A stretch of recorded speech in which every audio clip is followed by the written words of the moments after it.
Mga around 4:47 sa hapon, may nagtawag sa aton nga may vehicular accident natabo sa National Highway, Purok 14, Pulunuling, involving isa ka minivan nga Wigon and isa ka elf nga may karga sang papaya. And pag-abot sa team naton, we together with different mga agencies naton, pag-deploy sa ambulance, nangyara kita 5 kabilog na mga injured and gidala ni tanan sila sa municipal hospital naton sa Tugpi, but sad to note may isa nga napatay dito sa hospital. And ang apat sini i-refer sa provincial hospital naton. And ang kalabanan diri taga Dato Paglas, apat. Ang isa is taga Parañaque siya. 44 years old. May ara kita minor, 13 years old, ang nadala man sa hospital. And during the time may ara kita sa apat, may dito medyo critical sila pag-refer sa provincial hospital natin. Ang driver sining is hindi kayo na kayo nakasustain man lang sang gas-gas. Medyo may ara siya sang inabatyag sa side sang iyang adupan. Pero atong isang ginbawian sang kabuhi na identify na to siya, sir?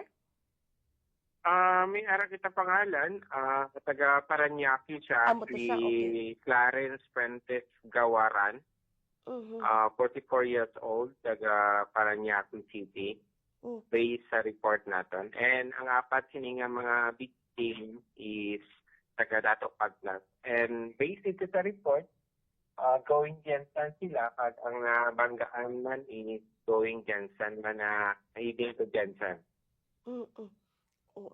Sa base sa mga video no kag sa mga laragway nga gin-send man sa amon kung nakuha sa nga team, daw nagdasok gid siya. Ano ang story, may conversation ka with the victims po, sir, nga aamo to ang natabo mo nga nagdasok sila sa truck? Dito sa nabatian namon during sa response is naka-signal and naka-brake ang sakyanan atong elf, considering na mag-deliver siya sa papaya sa may sa Station 4. Kay Station 4 gid ang impact, abi. Okay. So siguro hindi man natin mabalaan maginaton niya dahil siguro ang salakyan kay nagdasok siya sa ang half portion sa minivan. So amo siguro tong mga but the legal basis natin naman is ara sa investigation na i-conduct ang PNP naman. Okay, sige. Ti subong cleared na, sir, ang dalan na kuha na itong mga salakyan nga na involved sa aksidente? Kahapon, mga around after mga 5:30, nakuha naman ang salakyan. Nakaigad naman to considering na ara dito ang PNP nito ng mga force multiplier natin. Kumusta ang monitoring nyo, sir, sa pagsulod sa 2026 sa mga nagluntad nga vehicular accident? No? Asod-asod, dari sa corona, ma-observe namon, damo ang insidente, pero dira sa monitoring po ninyo? So far, last year, ang amon na monitoring kay ara pa man sa February. Actually, ang mga monitoring natin is outside 70 kps, within the 70 kps rather, outside sa 50 kps, amo nang medyo mas damo man ang vehicular accident namon. Considering nga, siguro daw nagabawi man sila sa speed nila from 50 kps to 70 kps. Especially sa area sa Pulunuling, Crossing Rubber, and Kalian na highway.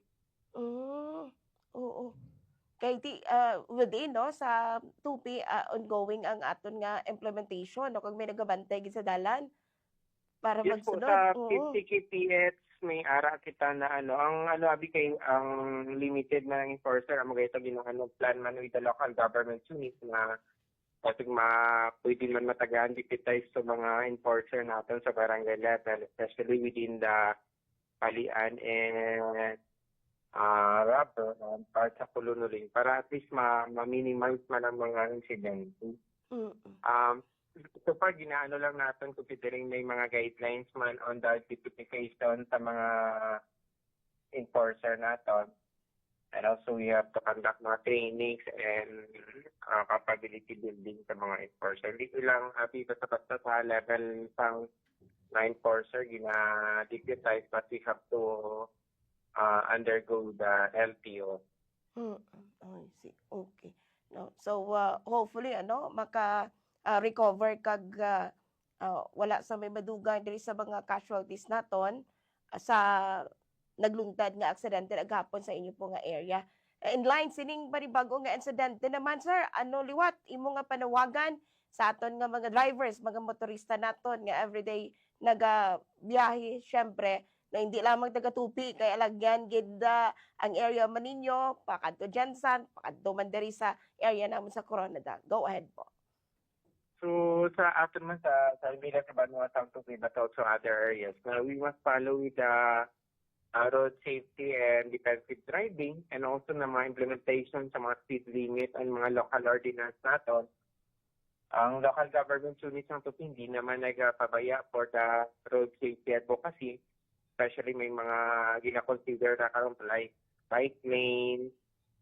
So part pa rin siya sa mga advocacy nga ginahimo sa local government unit to reduce mga incidents and also to have safety man and protection sa mga nag-aagi sa aton sa Banutan Tupi. I remember ang Tupi sa area nga medyo mataas ang topography. So we need to follow the speed limit and also the local ordinance and national sa mga dot na dapat implement sa aton for the road safety naton. Okay.